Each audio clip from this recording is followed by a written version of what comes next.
Olá a todos, meu nome é Priscila, sou da quarta fase de Engenharia Mecânica da Universidade Anhanguera de Joinville. Nesse vídeo iremos falar sobre eletricidade estática, suas formas, vamos fazer experiências. E é isso aí, pessoal.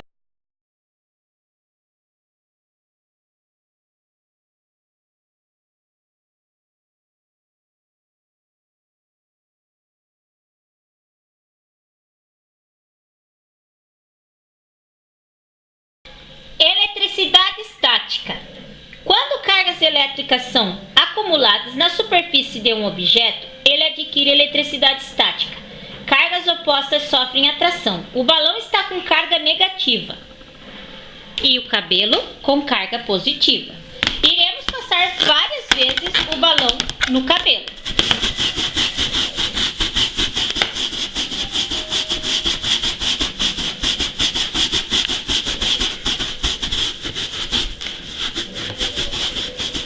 Podemos visualizar a atração entre os balões.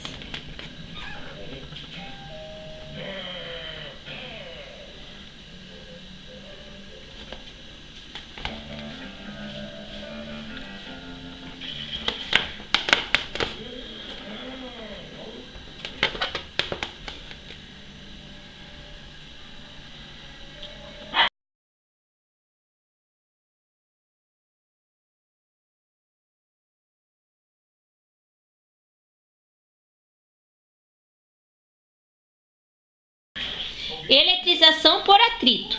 Como o próprio nome diz, atrito, ou melhor, colocando-se dois corpos constituídos de substâncias diferentes e inicialmente neutros em contato muito próximo. Um deles cede elétrons, enquanto o outro recebe. Ao final, os dois corpos estarão eletrizados e com cargas elétricas opostas. Pode-se eletrizar um corpo atritando a outro, fazendo com que um deles perca elétrons e, consequentemente, deixando-o com carga elétrica positiva ou negativa. A carga dos corpos eletrizados, desse modo, possuem carga de sinais opostos. Um exemplo é quando passamos um pente várias vezes no cabelo. O pente fica carregado. Podemos perceber isso aproximando a pequenas partículas de papéis.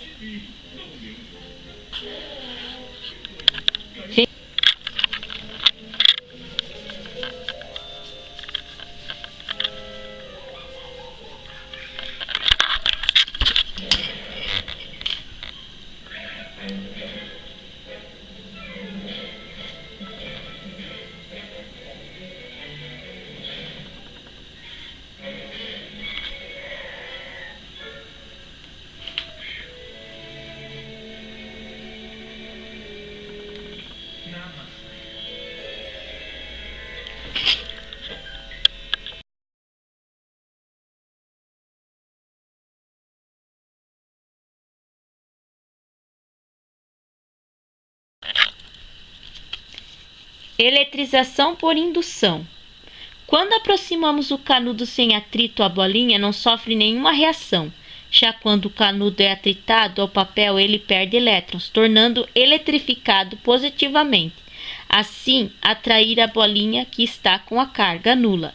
Ele vai atrair os elétrons do lado mais próximo ao canudo, através da indução eletrostática, deixando a bolinha com dois polos de cargas, mas ainda com cargas nulas. Ou seja, a somatória de cargas positivas e negativas ainda é zero, pois a esfera está isolada, então ela será atritada pelo canudo.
passar o balão em um corpo eletrizado, ele adquire carga elétrica.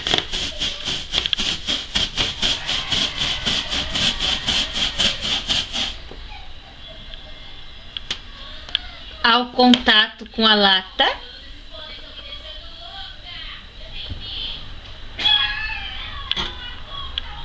o contato do material que foi eletrizado negativamente, isso é, eletrização por contato.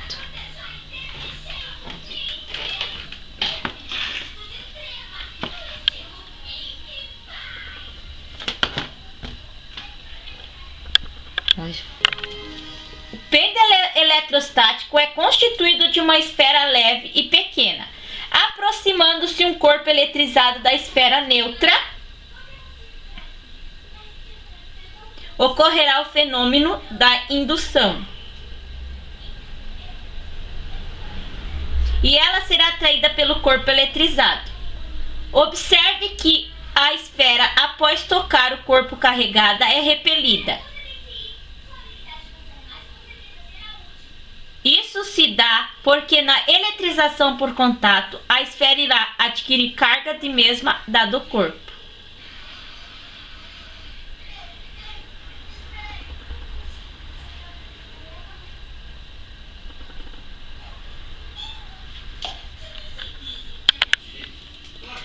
Um condutor, quando carregado, tende a espalhar suas cargas uniformemente por toda a sua superfície. Se esse condutor for uma esfera oca, por exemplo, as cargas irão se espalhar pela superfície externa, pois a repulsão entre as cargas fazem com que elas se mantenham o mais longe possível uma das outras. Os efeitos de campo elétrico criados no interior do condutor acabam se anulando, obtendo assim um campo elétrico nulo.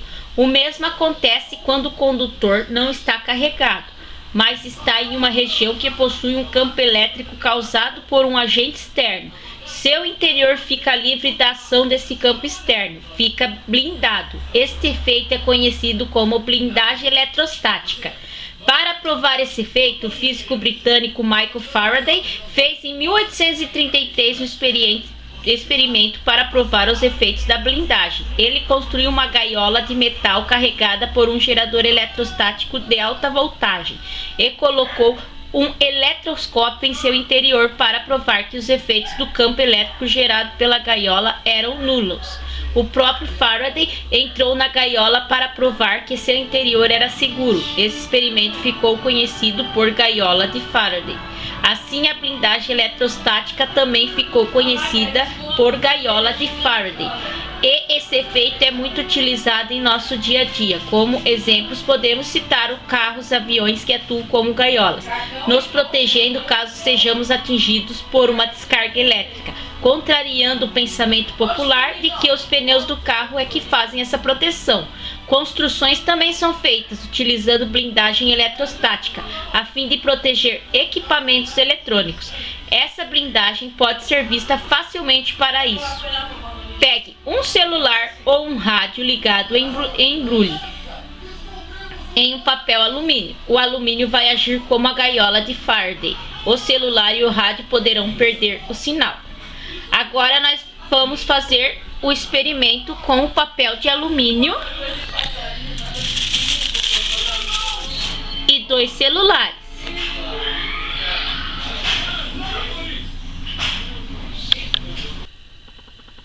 Aqui a gente tem a experiência da bobina de Tesla.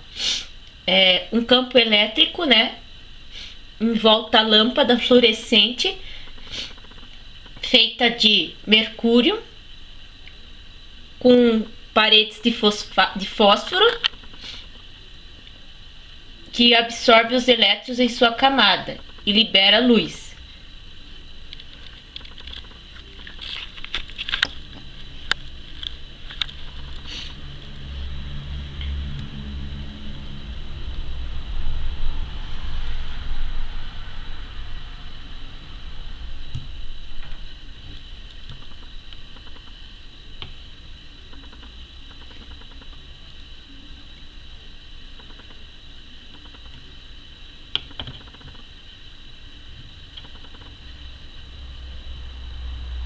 O material utilizado foi uma bateria 9 volts, cabos de energia, um adaptador de bateria, fio de cobre, um cano de 8 centímetros, um resistor e um resistor.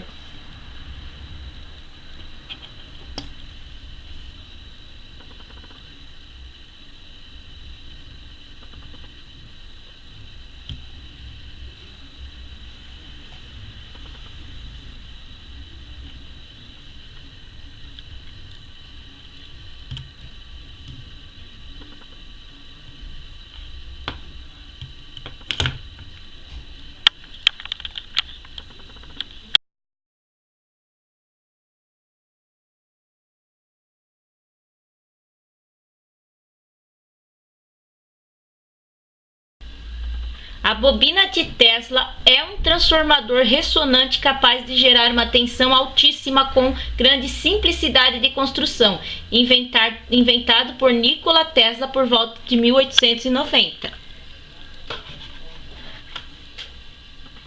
Na forma mais usual é formada por um transformador com núcleo de ar com um capacitador primário carregado a uma tensão de alguns kV, se descarregando sobre a bobina primária através de um centelhador. A bobina primária possui poucas esfirras de fio grosso, podendo ser cilíndrica, plana ou cônica, e é montada próximo à base da bobina secundária. O circuito secundário é formado por uma bobina secundária cilíndrica, com por volta de 1000 esfiras, montada centrada sobre a bobina primária, que ressona com sua própria capacitância distribuída e com a capacitância secundária.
Ação e tensão da eletricidade estática. Podemos perceber um corpo humano com os braços em movimento num ambiente seco. No ambiente seco, ele gera a tensão de 6000 volts. No ambiente úmido, a tensão de 250 volts. Caminhar sobre carpete seco, 35.000 volts. Úmido, 1.500 volts. Caminhar sobre piso isolante, 12.000 volts. Úmido, 250 volts.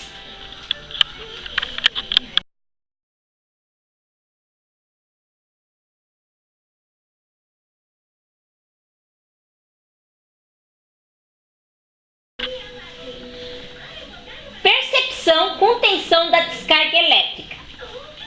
A tensão da descarga até 35.000 volts não sente e nem se ouve. Acima de 35.000 volts, pode sentir. Acima de 45.000 volts, pode ouvir.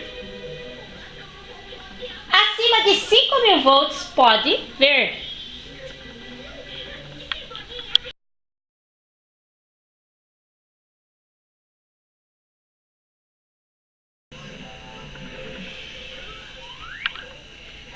O cálculo do campo elétrico da esfera.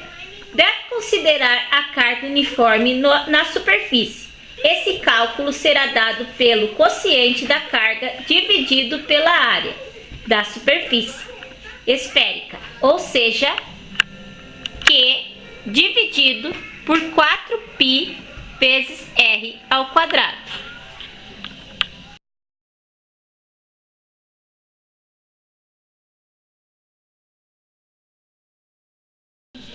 O processo de funcionamento de copiadoras e impressoras através da eletricidade estática. Ao ligar uma copiadora, o cilindro é carregado positivamente através de um fio que faz a retirada de elétrons. A superfície do material que está em contato com o metal adquire uma carga negativa e permanece carregada. Enquanto estiver no escuro, se uma parte for iluminada, ela perde a carga superficial, tornando-se eletricamente neutra naquela área.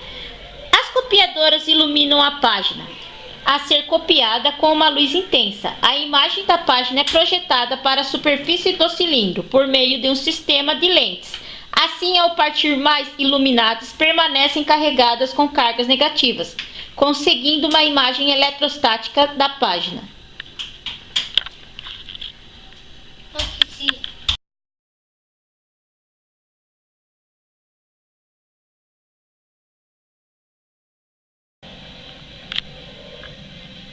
Placa-mãe. Independente do seu formato ou modelo, encontramos sempre os mesmos componentes. Temos slots ISA, AGP e AMR. Para o encaixe de placa de vídeo, de som, modems, sockets para o encaixe de módulo de memória e também dos processadores e outros. Danos causados na placa-mãe por má utilização. Pinos entortados. Pinos dos processadores estão dobrados. Clips quebrados. Impede que um componente esteja com segurança. Contaminação. Material estranho em um componente que impede uma conectividade confiável entre duas interfaces. Corrosão. Ação química que destrai uma superfície metálica através da oxidação e outros.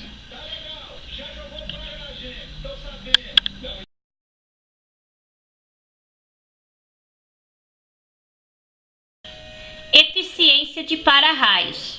Para-raios é uma haste de metal, comumente de cobre ou alumínio, destinado a dar proteção aos edifícios, atraindo as descargas elétricas atmosféricas, raios para suas pontas e desviando-os para o solo através de cabos de pequena resistência elétrica. Através do fenômeno eletrostático denominado poder das pontas, que é a grande concentração de cargas elétricas que se acumulam em regiões pontiagudas quando o campo elétrico nas vizinhanças da ponta do para-raio atinge determinado valor. O ar em sua volta se ioniza e se descarrega através de sua ponta para o solo, através de um fio de baixa resistividade, que é enterrado no solo e rodeado de pó de carvão. Para descobrir o raio de proteção de um para-raio, utiliza-se a fórmula R igual a H vezes a tangente de A, onde H é a altura em metros e A o ângulo em graus.